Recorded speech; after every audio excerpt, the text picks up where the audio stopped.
Hello दोस्तों, स्वागत है आपका अपने यूट्यूब चैनल आर्ट्स की दुनिया में। और दोस्तों, आज का जो वीडियो लेकर आया हूँ वो बहुत ही मज़ेदार वीडियो आपके लिए होने वाला है। फिर से एक बार इसमें दोस्तों मैं आपके लिए जो हमारा प्रीवियस वीडियो था वो हिंदी मीडियम में था, और इस वाले पार्ट में मैं आपके लिए बताऊँगा इंग्लिश मीडियम में सेम टू सेम क्वेश्चन।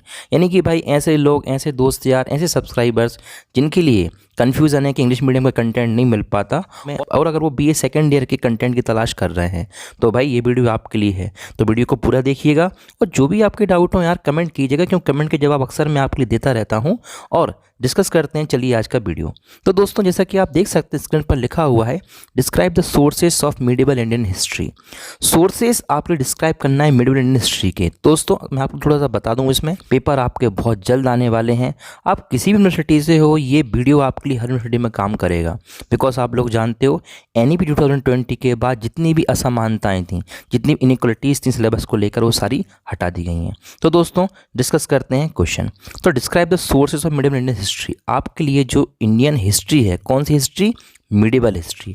अब होता क्या है मिडिवल हिस्ट्री? मिडिवल हिस्ट्री का मतलब होता है दोस्तों हिस्ट्री का एक ऐसा टाइम पीरियड जो कि ना तो बहुत बिफोर हो, ना ही बहुत ज़्यादा आफ्टर हो, यानी कि जो बिल्कुल बीच में हो, that is called medieval Indian history. तो इसमें हम डिस्कस करेंगे सल्तनत पीरियड के बारे में।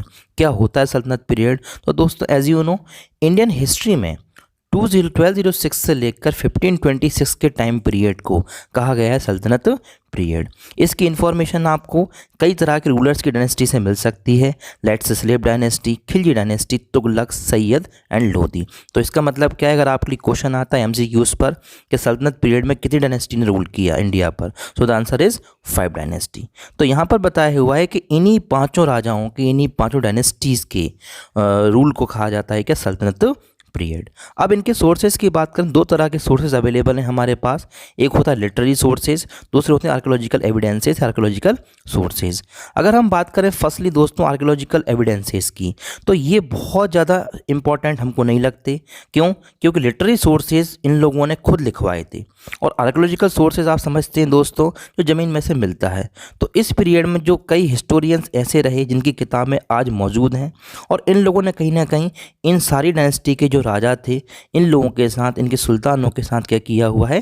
काम किया हुआ है। ये लिखा हुआ है यहाँ पर। तो इस वजह से हम कह सकते हैं कि इन लोगों ने वो डिस्क्राइब किया हुआ है जो उन्होंने सुना, इन्होंने वो डिस्क्राइब किया हुआ है जो उन्होंने देखा। इसलिए ये बहुत इंपॉर्टेंट बन जाते हैं हमारी literary sources to know more about the sources of medieval Indian history. आगे बात करते हैं दोस्तों, ये तो है शुरुआत। आपको इस तरह चीज़ों को लिखना है। अगर आप लिखते हैं तो बहुत शानदार नंबर मिलते हैं। बाकी मैं हमेशा अपनी वीडियो में बोलता रहता हूँ कि आर्ट सब्जेक्ट में ऐसा कोई वो नहीं चलता है रूल के जो मैं बोल रहा हूँ आप वैसे ही लिखें। अपने हिसाब से भी आप लिख सकते हैं, बस चीज़ों को एक्सप्लोर करना सीखो, चीज़ों को डिटेल में लिखना सीखो। अब हम बात करते हैं नेक्स्ट हेडिंग की, लिटरेरी सोर्सेज को कितने टीम में डिवाइड किया जा सकता है। देखिए दो लिटरेरी सोर्स को डिवाइड किया जा सकता है 3 पार्ट्स में: historical literary text, religious text और आर्कियोलॉजिकल सोर्सेज। तो यहाँ पर पहला बात करते हैं हिस्टोरिकल लिटरेरी टेक्स्ट की। तो हिस्टोरिकल टेक्स्ट या लिटरेरी टेक्स्ट होते क्या हैं? तो दोस्तों देखिए, यहाँ पर मैं आपके लिए बताऊँगा ऐसी बहुत सारी बुक्स के बारे में, जिन बुक्स को पर्टिकुलर किसी न किसी पर्सन ने लिखा हुआ है, किसी न किसी डायनेस्टी के टाइम पीरियड में लिखा हुआ है। लेट्स से हम डिस्कस करते हैं यहाँ पर फर्स्ट गुलाम या स्लेव डायनेस्टीज को आप बोलते हैं। तो इसमें तारीख़ Fakhruddin, this is a book, ये बुक है जिसमें बताया हुआ है कुतुबुद्दीन ऐबक की पूरी लाइफ के बारे में। अब कौन था कुतुबुद्दीन ऐबक? आपको यही पता होना चाहिए। तो कुतुबुद्दीन ऐबक था ये जो गुलाम स्लेव डायनेस्टी थी इसका फाउंडर।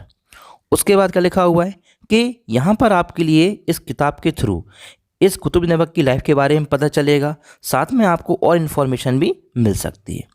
बात करते हैं हम दूसरी किताब की, तबक़ात-ए नासरी। ये किसने लिखी थी? मिन्हाजुद्दीन सिराज ने। लेकिन इसकी डेथ बहुत जल्दी हो जाती है, इस वजह से स्लेव डायनेस्टी की इन्फॉर्मेशन इसने ज़्यादा अपनी किताब में नहीं लिखी, लेकिन तारीख़ फ़खरुद्दीन में आपको जानकारी मिल सकती है। अगली किताब का नाम है दोस्तों जियाउद्दीन वर्नी की तारीख़ फ़िरोज़ शाही, जिसमें आपके लिए फ़िरोज़ शाह तुगलक, जो तुगलक डायनेस्टी आई हुई थी, उस तुगलक डायनेस्टी में फ़िरोज़ शाह तुगलक के रूल के बारे में, आपको उसके 6 ईयर्स के रूल के बारे में फ़िरोज़ शाही तारीख फिरोज शाही से जानकारी मिल सकती है, जिसके राइटर जियाउद्दीन वर्नी। आपको राइटर पर डायरेक्ट क्वेश्चन आ सकता है अगर आपको यूनिवर्सिटी प्लान करती है एमसीक्यूज में कुछ क्वेश्चन देने की कि भाई तारीख फिरोज शाही किसने लिखी, तो आप ऐसी में तैयार करके रखिएगा। आगे बात करते हैं जियाउद्दीन वर्नी के। थोड़े यहाँ पर आपको इन्फॉर्मेशन दी हुई है कि जो वर्नी था वो एक सुन्नी मुसलमान था, तो उसके डिस्क्रिप्शंस में आपको रिलीजियस बाइसनेस मिलेगी, मतलब बहुत ज़्यादा वो धर्म को लेकर उन चीज़ों को लिखी हुई हैं। अगर हम बात करें नेक्स्ट अमीर खुसरो की, तो अमीर खुसरो एज यू नो एक पॉइट थे, इस वजह से उनकी भी बहुत सारी जानकारी आपको मिलेगी। उन्होंने भी गुलाम डायनेस्टी यानी सिल्व डायनेस्टी के बारे में कई किताबें लिखी हुई हैं।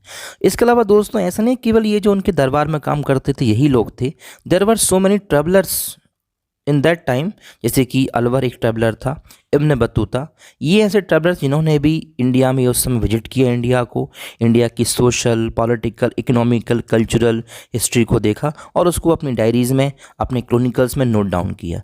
तो आपको ऐसी इन्फॉर्मेशन भी इन राइटर्स के थ्रू, इन ट्रैवलर्स के थ्रू मिल सकती हैं। इसके अलावा दोस्तों अगर हम बात करें, अगर आपको स्लेव डायनेस्टी के बारे में और भी जानना है तो अकबरनामा, जो कि अकबर के रूल के टाइम पर लिखा गया था, उसके ही एक दरबारी ने जिसका नाम था अबुल फजल, तो उससे भी जानकारी आपके लिए मिल सकती है उसके बाद स्लेव डायनेस्टी के बारे में। तो होता क्या था दोस्तों कि ये जो डायनेस्टिकली चीज़ें होती थी पहले आपको ही पता है, मोनार्की सिस्टम चलता था, तो ये लोग क्या करते थे कि किसी एक बंदे ने कोई किताब लिखी, उसी को बेस मानकर कोई दूसरा राइटर किसी नेक्स्ट टाइम पीरियड में लिखता था, इस तरह की चीज़ें चलती थी। ये तो वही बात किस चीज़ की, स्लेव डायनेस्टी की, कि स्लेव डायनेस्टी से आपको जानकारी कौन कौन सी किताबों से मिल सकती है और कौन कौन से इसमें फाउंडर वगैरह थे, मैंने आपके लिए बताया। बात करता हूँ अब खिलजी डायनेस्टी की। देखिए दोस्तों खिलजी डायनेस्टी की बात करें तो इसमें जो किताब इंपॉर्टेंट बुक है उसका आप ध्यान रखिएगा, दैट इज तारीख फिरोज शाही, जो मैं आपको ऑलरेडी बता चुका हूँ, जो वर्नी की किताब है। वर्नी एक स्कॉलर था, एक सुन्नी मुस्लिम था, म्यूजिशियन था, हिस्टोरियन था। तो भाई जब इतनी सारी क्वालिटी इसके अंदर, तो पक्की बात है कि ये बहुत सारी चीज़ों को लिखता होगा। तो उसके अनुसार वो क्या बोलता है कि ट्रुथफुलनेस इन हिस्ट्री में ट्रुथ होना चाहिए और ट्रुथ को ही लिखा जाना चाहिए, ऐसा उसका कहना था। मगर क्या बता रहे हैं आगे कि वो जो कि सुन्नी मुसलमान था, उसका कनेक्शन उलामा जो कम्युनिटी होती है मुस्लिम्स में उससे था, इसलिए वो कभी भी अपने आप को फ्रीली नहीं कर पाया फ्रॉम द रिलीजियस बाइसनेस, और वो कभी पूरी तरह से रिलीजन से हट के पूरी तरह सच नहीं लिख पाया उस टाइम पीरियड का। बात करते हैं तुगलक की, तुगलक डायनेस्टी। दोस्तों इसमें बताया हुआ है कि we get the history of first 6 years, हमको 6 साल की हिस्ट्री पता चली किसके बारे में, फिरोज शाह तुगलक के बारे में, वर्नी की किताब तारीख फिरोज शाही से। क्या लिखा हुआ है, but the chronicle order in it and it's religious bigotry is seen entry. लेकिन यहाँ पर भी इसकी भी जो फिरोज शाह तुगलक की जो किताब है जो वर्नी ने लिखी हुई है, रिलीजियस बाइगोट्रीज में मिलती है। फिरोज शाह तुगलक ने भी खुद अपनी किताब लिखी जिसका नाम है फतहा ए फिरोज शाही या फतवा ए फिरोज शाही, जो उसने खुद लिखी। इसमें उसने अपने एडमिनिस्ट्रेशन के बारे में, यानी कि गवर्नेंस के बारे में, सोसाइटी के बारे में लिखा हुआ है, जो कंटेम्प्रेरी सोसाइटी उसके बारे में। इसी बीच में दोस्तों जब ये डायनेस्टीज चल रही थी तो मैंने यहाँ पर स्लाइड में एक इन्फॉर्मेशन, एक हेडिंग और ऐड की, दैट इज तिमूर्स इन्वेजन। तो तिमूर का अटैक भी होता है। तो तिमूर के इन्वेजन जो हैं इसके बारे में भी 2 तरह के ज़फ़र यानी कि 2 तरह की किताबें लिखी हुई हैं। एक को कंपोज किया है जहान निज़ामुद्दीन शामी ने, दूसरे कंपोज किया है सैफुद्दीन याज़दी ने। तो सैफुद्दीन निज़ामुद्दीन दोनों कंटेम्प्रेरी राइटर्स थे। इनके अकॉर्डिंग अगर हम बात करें सरफुद्दीन की, तो Timur was an ideal unique emperor, ये इनका कहना था। अब दोस्तों आप बस सिंपल पढ़ो समझो, डिसीजन आपको लेना है कि ये वाकई में लोग थे यूनिक आइडियल, इनकी चीज़ें, बस हमको केवल एग्ज़ाम पास करना है, इसलिए हम केवल क्या करेंगे, चीज़ों को बस समझेंगे और आगे बढ़ते जाएंगे, उस पर हम डिबेट नहीं करेंगे अननेसेसरी। बात करते हैं सैयद और लोधी की। तो सैयद और लोधी डायनेस्टी की बात करने से बताया हुआ है आपके लिए कि हमको हिस्ट्री की बहुत सारी जानकारी सैयद डायनेस्टी की मिल सकती है। कहाँ से, फ्रॉम द डेट मतलब एक किताब जिसका नाम मुबारक शाही। तो यहाँ पर बहुत ज़्यादा जानकारी आपको नहीं मिलेगी अफ़गान की जो लोधी डायनेस्टी उसके बारे में, इसलिए हम समझ सकते हैं कि बाद में जो राइटर्स आए जैसे कि अकबर आया, जहांगीर आया, तो इन लोगों का अफ़गानिस्तान से, ईरान से बहुत कनेक्शन था। तो इन लोगों की बुक से हमको जानकारी मिलती है सैयदों के बारे में और लोधियों के बारे में। तो दोस्तों ये कुछ चीज़ें थी। अगर हम बात करें इन हिस्टोरिकल या लिटरेरी सोर्सेज के अलावा, तो और ही उस समय लोग थे जैसे कि मलिक मोहम्मद जायसी करके एक राइटर थे, उनने एक ग्रंथ लिखा, उनने एक किताब लिखी, इसका नाम था पद्मावत। तो पद्मावत पर ही बेस्ड पद्मावती मूवी बनी हुई थी, आपको पता होगा दोस्तों, प्रोटेस्ट भी हुआ उस मूवी का। ऐसे ही पृथ्वीराज रासो जो कि चंद्र बरदाई ने लिखी हुई है, उसमें इन्फॉर्मेशन आपको मिलेगी इन राजाओं के रूल्स की। इनमें इन्फॉर्मेशन आपको हिंदू राजाओं के बारे में तो मिलेगी ही, इनके बारे में भी मिलेगी, कैसी लड़ाइयाँ हुई, हमीर रासो, तो ये कुछ चीज़ें थी। बात करते हैं दोस्तों सेकंड और रिलीजियस टेक्स्ट के बारे में। तो रिलीजियस टेक्स्ट की अगर हम बात करें साथियों, तो यहाँ पर बताया हुआ है आपके लिए कि कुछ ऐसे रिलीजियस टेक्स्ट भी हैं जिनसे भी हमको नॉलेज मिलता है उस समय के गवर्नेंस सिस्टम के बारे में, रिलीजियस सिस्टम के बारे में, पॉलिटिकल कंडीशंस के बारे में। तो इसमें से एक टेक्स्ट की बात करें तो आदाब उल मुल्क, आदाब उल मुल्क ये एक किताब है, इसमें आपके लिए कई जानकारी मिल रिलीजियस टेक्स्ट से संबंधित। बात करते हैं थर्ड आर्कियोलॉजिकल सोर्सेज की। आर्कियोलॉजिकल सोर्सेज की बात करूं दोस्तों तो मैं आपको बता चुका हूं कि ऐसी बिल्डिंग्स, ऐसे मोनूमेंट्स, ऐसी चीज़ें जो कहीं ना कहीं ज़मीन के अंदर से मिली हों, that is called archaeological sources. तो मोनूमेंट्स की बात करने से पहले हमको मोनूमेंट्स की हेल्प से भी कई इन्फॉर्मेशन मिल सकती है उस समय की हिस्ट्री के बारे में और स्पेशली मिडिवल इंडियन हिस्ट्री के बारे में। तो यहाँ पर लिखा हुआ है कि मोनूमेंट्स की बात करें तो हिंदू और मुस्लिम इन्फ्लुएंस मिलता है हमको अर्ली बिल्डिंग्स पर, जिसमें अर्ली बिल्डिंग्स में क्या क्या आएंगे, टॉम्स आएंगे और मॉस्क आएंगे। तो ये ज़्यादातर सैयद और लोदियों ने बनवाई थी, जो मस्जिदें थीं। अगर हम बात करें तो इनके जो दरवाजे होते थे ये बहुत ही ब्यूटीफुल होते थे, डेकोरेट होते, स्ट्रॉन्ग होते थे।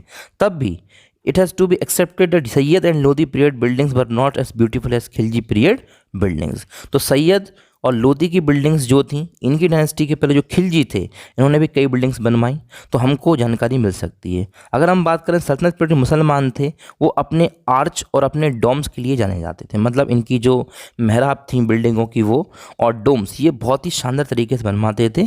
तो आज भी आप कभी भी दिल्ली जाएंगे या आप नॉर्थ इंडिया में विजिट करते हैं तो आपको कई तरह के ऐसे टॉम्स मोनूमेंट्स मिल जाएंगे। जो सेकंड हमारा सोर्स है दोस्तों आर्कियोलॉजिकल में, वो है करेंसी, करेंसी एंड रिकॉर्ड्स। तो करेंसी से मतलब आप क्या समझते हैं? करेंसी से मीनिंग होता है दोस्तों उस समय जो सिक्के चलते थे उनकी बात करेंगे, बिकॉज यार उस टाइम कोई प्लास्टिक करेंसी थी नहीं, एटीएम चलता नहीं था, कोई पेपर करेंसी नहीं थी, बस पूरा मेटल्स की हेल्प से सिक्के बनाए जाते थे। तो करेंसी की बात करें तो हमको कई तरह की पॉलिटिकल, इकोनॉमिकल, सोशल कंडीशन पता चलती हैं कि हमारा इंडिया उस समय कैसा रहा होगा करेंसी और रिकॉर्ड से।